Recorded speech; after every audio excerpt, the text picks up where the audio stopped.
El 29 de junio de 1882, en Atlacomulco, Estado de México, nació José Isidro Pedro Favela Alfaro, mejor conocido como Isidro Favela.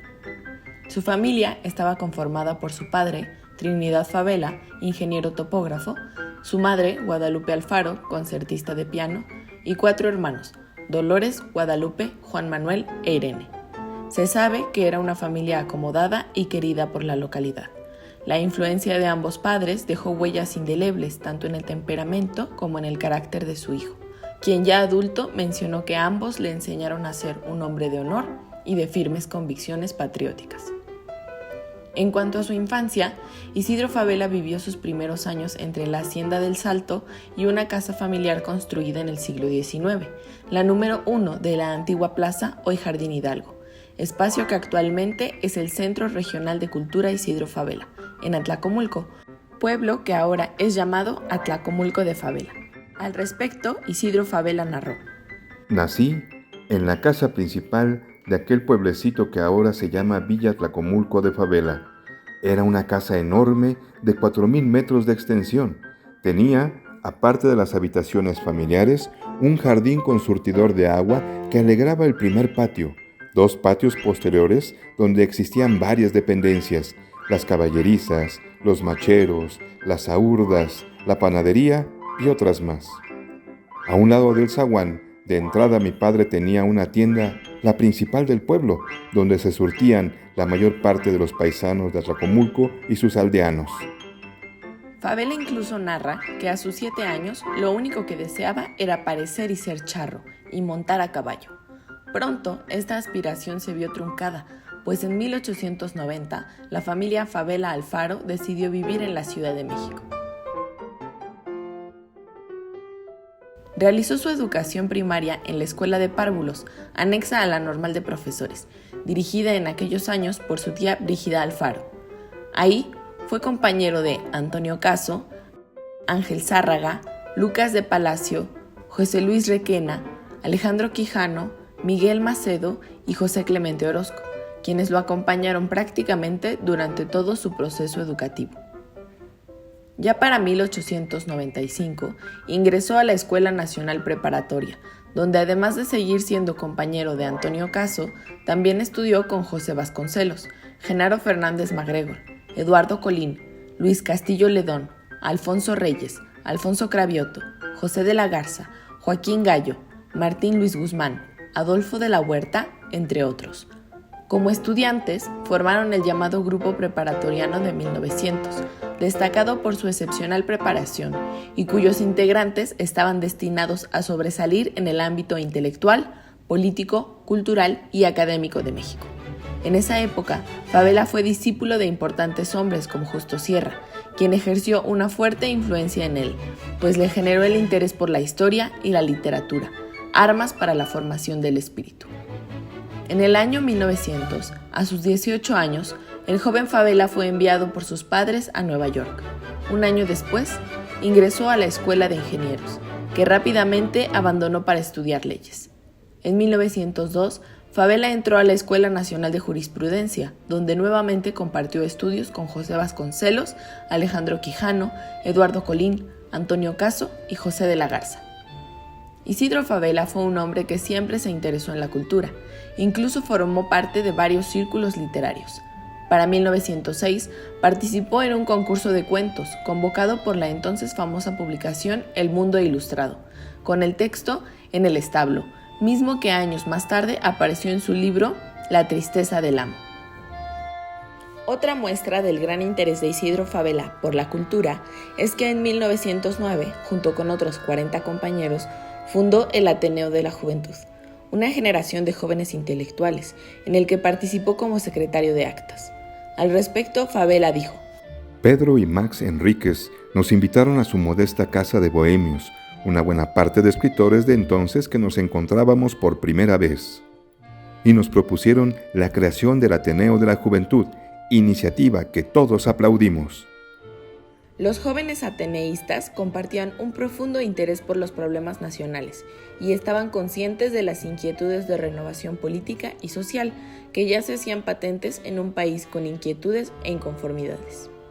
Al iniciarse la Revolución Mexicana, el Ateneo cambió de nombre a Ateneo Mexicano, dividiéndose en 3 grupos. Favela, junto con José Vasconcelos, se alinearon con el grupo revolucionario. Otros ateneístas colaboraron con el régimen huertista y la mayoría de ellos se declararon neutrales. Desde aquí se podían vislumbrar las inquietudes revolucionarias de Isidro Fabela, que para 1910 formó parte del Club Liberal Progresista, que apoyaba y buscaba sostener la candidatura de Francisco I. Madero a través del periódico La Verdad. También asistió a las reuniones de la Casa del Obrero Mundial. Adicionalmente, en esa época, fue nombrado por Madero como defensor de oficio en el Distrito Federal y formó parte del Consejo Técnico de la Penitenciaría. Isidro Fabela entró de lleno a la vida política en 1912, cuando fue elegido diputado federal por el distrito de Ixtlahuaca, Estado de México, en la 26ª legislatura, conocida también como legislatura maderista. Sin embargo, no llegó a tomar posesión de su curul porque el presidente Madero lo comisionó para colaborar como oficial mayor del gobierno de Chihuahua con Abraham González. En febrero de 1913, al encontrarse Fabela de comisión en la Ciudad de México para enterar al presidente Madero de información enviada por el gobernador González acerca de un inminente golpe de Estado a su gobierno, fue sorprendido por la escena trágica. El presidente Madero y el vicepresidente José María Pino Suárez fueron asesinados. En una emotiva ceremonia, Isidro Fabela se juramentó como diputado y se sumó al Grupo Liberal Renovador, y desde esa posición luchó contra el gobierno huertista. Unos meses después, por pronunciar un discurso en contra de Victoriano Huerta, el gobierno dictó una orden de aprehensión en su contra. Fabela se vio obligado a salir huyendo de la Ciudad de México. Primero se dirigió a Tlacomulco, para llegar después a Veracruz, en donde fue recibido por su padre, que por aquellos días residía con su familia en ese puerto. De Veracruz se embarcó rumbo a La Habana y de ahí a Nueva York. Enseguida decidió incorporarse al movimiento revolucionario, para lo cual ingresó a México por Piedras Negras, Coahuila, con el entonces coronel Antonio Villarreal, y se puso a las órdenes de don Venustiano Carranza, quien ya había renunciado al gobierno de Coahuila para encabezar las fuerzas revolucionarias. En ese entonces, Isidro Fabela les escribió a sus padres una emotiva carta, en la que expresa sus razones para sumarse a las filas constitucionalistas. Tengo la esperanza fundada de que ustedes aprobarán mi conducta por una razón fundamental, porque creo cumplir un elemental deber patriótico como diputado al Congreso de la Unión y como mexicano que está viendo a su patria ultrajada en su Constitución y hundida en la más vergonzosa indignidad. Fabela también reconoce la educación que recibió de su padre, y en esa misma le expresa: Tú me enseñaste el concepto del honor, de la dignidad y del patriotismo, y por eso estoy aquí para honrar el nombre que me diste, para hacer respetar la dignidad de México y la mía propia, y también porque no concibo que un representante del pueblo como yo lo soy, se cruce de brazos y acepte como buenos y leales los hechos consumados en toda la República. Así pues, Fabela se incorpora a las filas revolucionarias quedando a las órdenes del general Jesús Carranza, hermano de Venustiano. Posteriormente, trabajó como oficial mayor del gobierno de Sonora, encabezado en esos años por el general José María Maytorena. Ya más integrado en el grupo político de Venustiano Carranza, fue nombrado su asesor en asuntos de política exterior y para el 15 de diciembre de 1913, cuando contaba apenas con 31 años de edad, Fabela fue designado oficial mayor encargado del despacho de Relaciones Exteriores. Como parte del primer gabinete carrancista, Fabela compartió con el primer jefe la determinación de luchar por el respeto a la soberanía de México. Durante el conflicto surgido en 1914 con la intervención de las tropas estadounidenses en el puerto de Veracruz. También luchó, por la vía legal, durante 5 meses hasta que el gobierno revolucionario consiguió el retiro de las tropas invasoras. Posteriormente, afirmaría que sus gestiones diplomáticas en ese momento se apegaron al interés de Carranza de no aceptar las condiciones que buscaba imponer el gobierno de Estados Unidos. El pensamiento y la forma práctica de hacer valer la política exterior en México convirtieron a Isidro Fabela en una de las piezas claves del gobierno del presidente Carranza.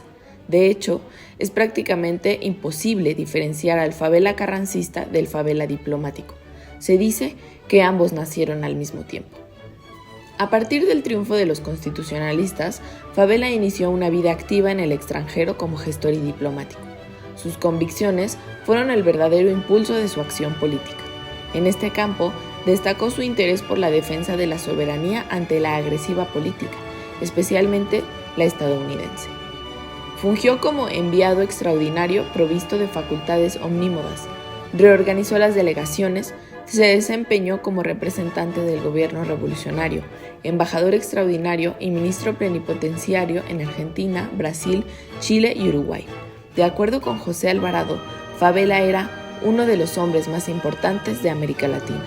Además, para 1920, fue nombrado ministro plenipotenciario en Alemania, en donde fue sorprendido por el asesinato del presidente Carranza y en donde casó con Josefina Eisenman.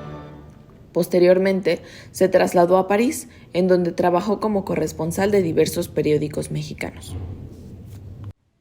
En 1921, Favela regresó a México y fue recibido con gran entusiasmo en Atlacomulco.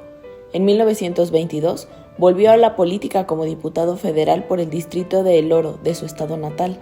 Además, entre 1929 y 1933 fue nombrado por el Gobierno de México comisionado mexicano en funciones de juez en la Comisión de Reclamación México-Italia. También participó activamente en el ámbito de la política exterior puesta en marcha por el presidente Lázaro Cárdenas y en 1935 actuó como abogado especialista en la Comisión General de Reclamaciones México-Estados Unidos. Formó parte de la comisión encargada de analizar los temas de interés para el gobierno mexicano en el marco de la Conferencia Interamericana de Consolidación de la Paz. También llegó a trabajar personalmente para apoyar a los españoles republicanos exiliados y a encontrarles en México una segunda patria. Además, Favela y Josefina, su esposa, adoptaron a 2 niños refugiados españoles, Germán y Daniel, hecho que dejó ver la gran empatía del matrimonio y su afecto desinteresado. Posteriormente, en 1937, por recomendación de Manuel Ávila Camacho, el presidente Cárdenas nombró a Favela delegado permanente de México ante la Sociedad de las Naciones, con sede en Ginebra. Durante la Segunda Guerra Mundial, Hitler buscó la unificación del Tercer Reich alemán y para engrandecer su territorio anexó Austria a Alemania.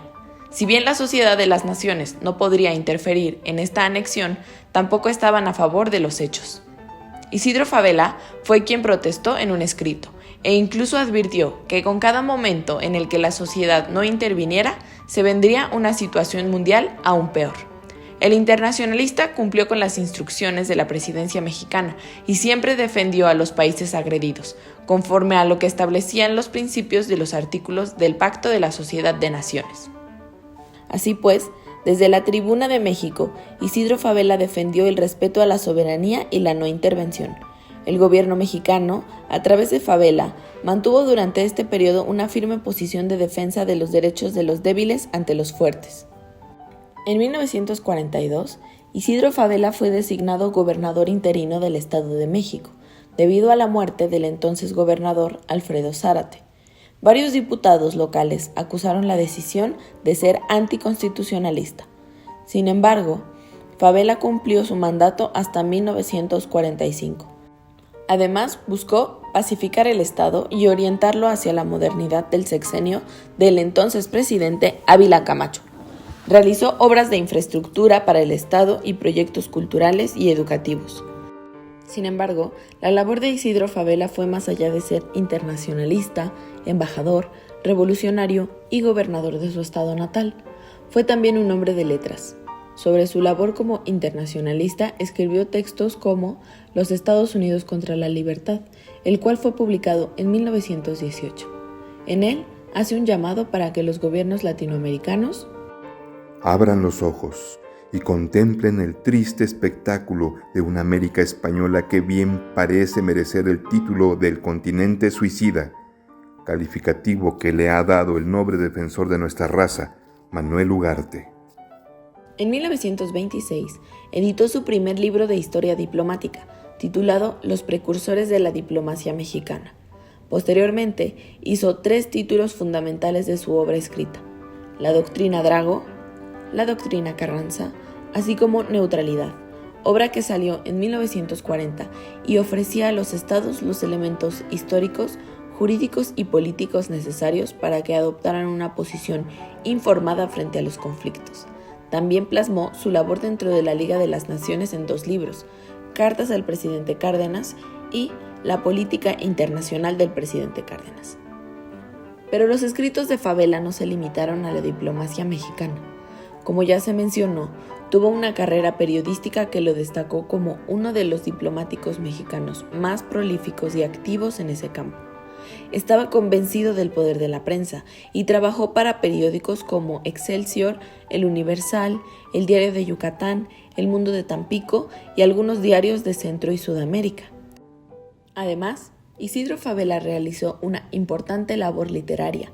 Escribió cuentos, relatos, poesía y prosa poética, así como semblanza y el inicio de una novela, entre otras cosas.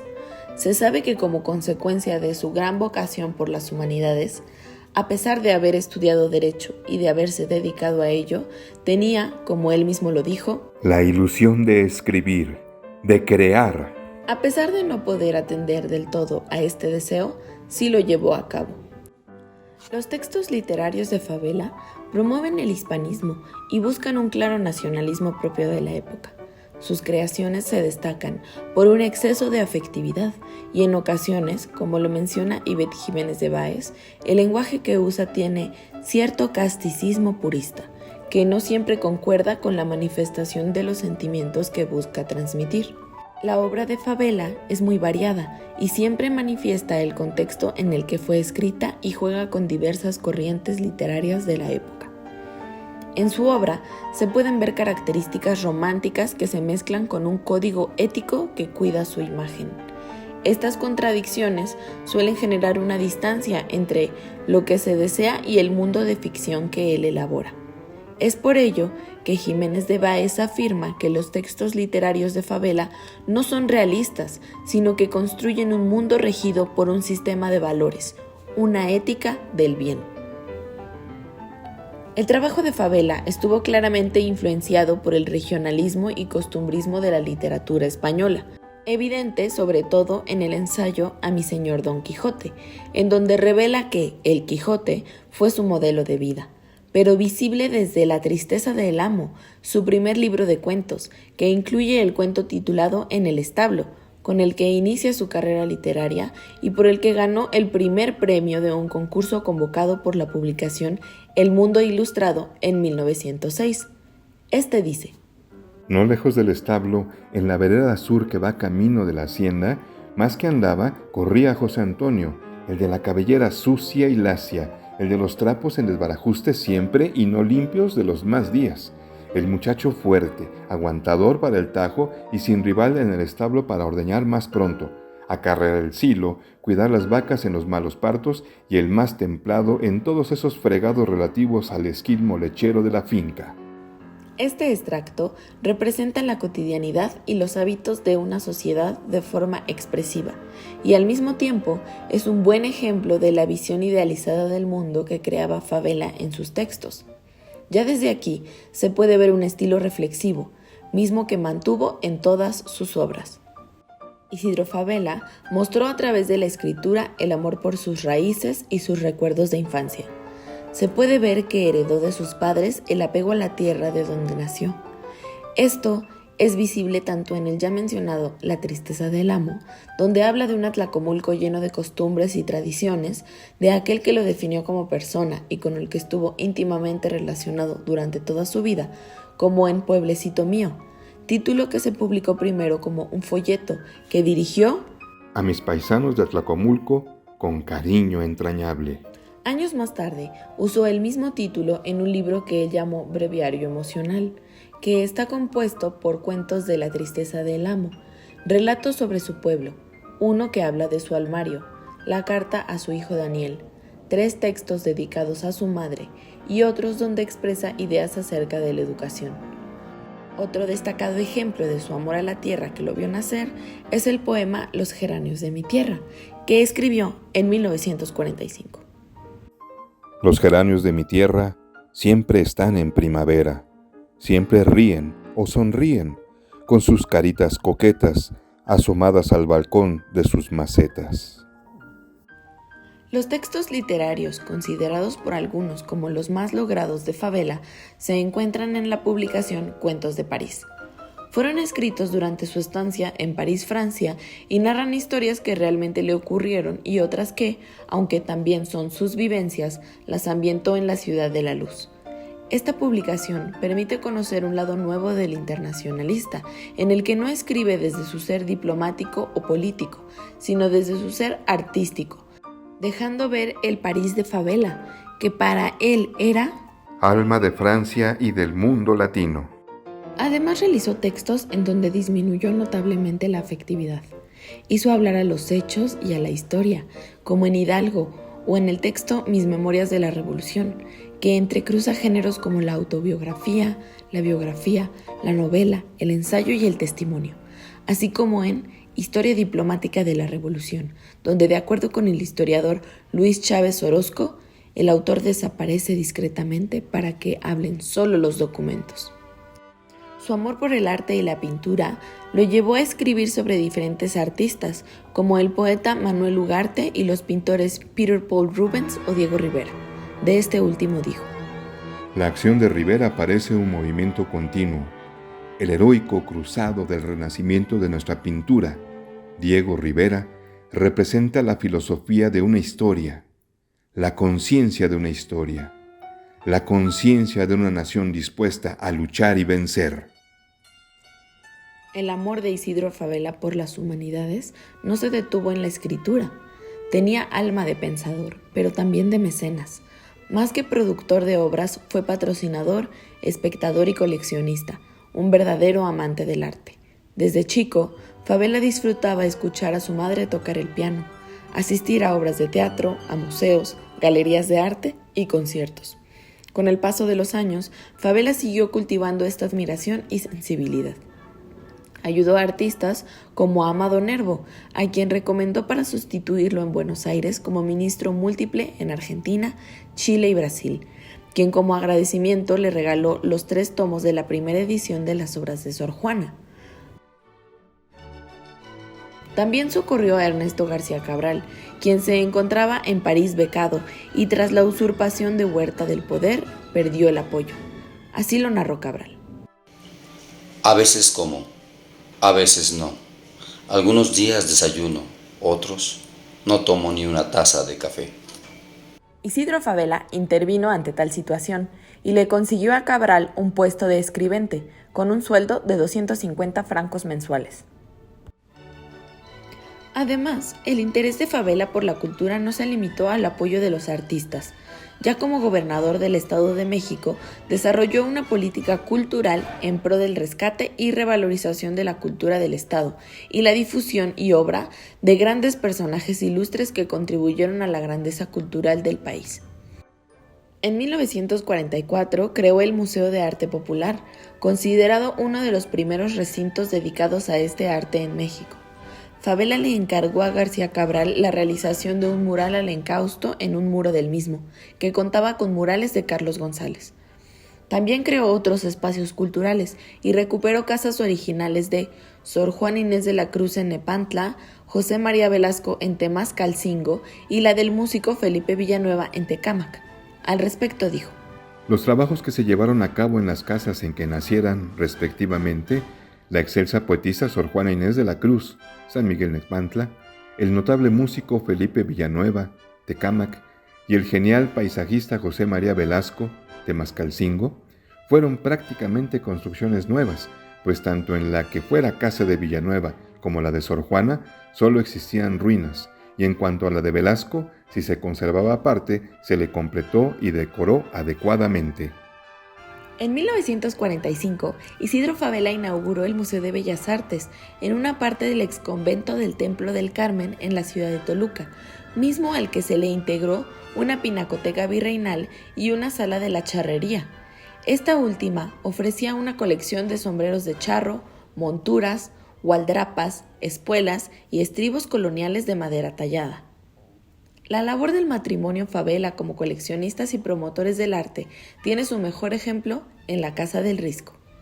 Adquirieron esta casa colonial en 1933 en condiciones de profundo deterioro, pero Favela y Eisenman se dieron a la tarea de investigar y buscar todos los elementos necesarios para devolverle la vida a este majestuoso monumento.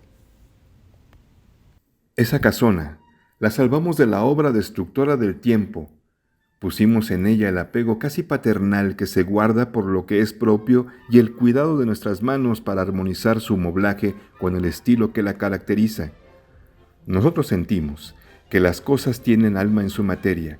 Quien las hizo puso en ella los respiros de su ánima, y en las pinturas y en los libros especialmente la querencia entrañable de sus autores. Tras años de habitarla y como punto máximo de la obra de Favela a favor de la cultura, él y su esposa Josefina Eisenman decidieron donar la que entonces era su casa en San Ángel, Ciudad de México, junto con sus colecciones de pintura, escultura, artes decorativas, muebles, biblioteca y archivo histórico a México. Al respecto, Isidro Favela dijo en el discurso inaugural el 2 de octubre de 1963. El 8 de octubre de 1958, constituí con el Banco de México un fideicomiso por el cual entregué al pueblo mexicano nuestra Casa del Risco, conocido monumento artístico colonial. En este día 2 de octubre de 1963, bajo la fe del presidente de la Nación, mi respetado y directo amigo don Adolfo López Mateos, la señora de Favela y yo dejamos en herencia al pueblo mexicano lo que más hemos querido, nuestra casa y nuestras cosas, que llevan en sus átomos nuestras almas siempre juntas. Entre esas cosas, que son esencia de mi vocación, van mis libros preferidos, a los que dediqué mis horas meditativas, al derecho, a la literatura, al arte y a la historia de nuestra revolución social. Finalmente, la muerte sorprendió a Isidro Favela mientras dormía en su casa de Cuernavaca, el 12 de agosto de 1964. Cuando contaba con 82 años de edad. Su cuerpo fue velado en la Honorable Cámara de Diputados. En reconocimiento a su destacada trayectoria en la política y diplomacia mexicana, el gobierno del Estado de México trasladó sus restos a la Rotonda de los Hombres Ilustres del Panteón Civil de San Felipe Tlalmimilolpan, Estado de México. En octubre de 1996, la 56ª Legislatura Federal determinó inscribir su nombre en letras de oro en la Honorable Cámara de Diputados. Sin ninguna duda, el legado que Isidro Favela dejó como revolucionario, diplomático, político, internacionalista y humanista es hasta hoy invaluable. A través de su amplia obra escrita, su enseñanza política y diplomática, determinación y generosidad, Favela enriqueció el panorama artístico, cultural y social de nuestro país.